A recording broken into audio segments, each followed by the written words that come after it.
وإذ أخذنا ميثاقكم لا تسفكون دماءكم ولا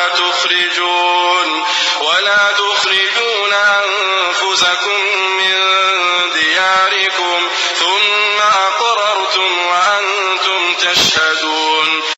او کله چې مشتو سنا پخه واده وخسته چې خپل وینې به نه تویوي او د خپل کورنۍ نه به یو تر بل خپل ځونونه نه وبوسئ بیا تاسو اقرار وکړه په دې حال کې چې تاسو ګواه یې. ثم أنتم هؤلاء تقتلون أنفسكم وتخرجون فريقا منكم من ديارهم تظاهرون عليهم بالإثم والعدوان وإن يأتوكم أسارى تفادوهم وهو محرم عليكم إخراجهم.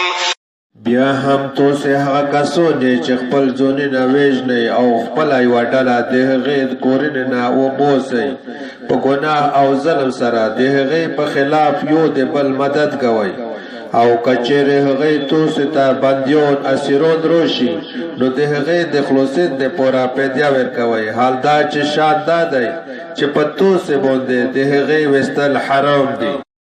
أفتؤمنون ببعض الكتاب وتكفرون ببعض فما جزاء من يفعل ذلك منكم إلا خزي في الحياة الدنيا ويوم القيامة يردون إلى أشد العذاب وما الله بغافل عما تعملون.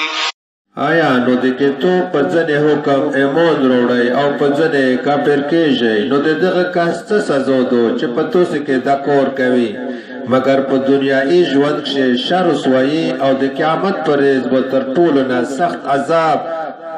سخت عذاب ته ورګرځول شي او الله تعالی د هغه څه نه چې تاسو یې کوئ کله هم غافله نه دی.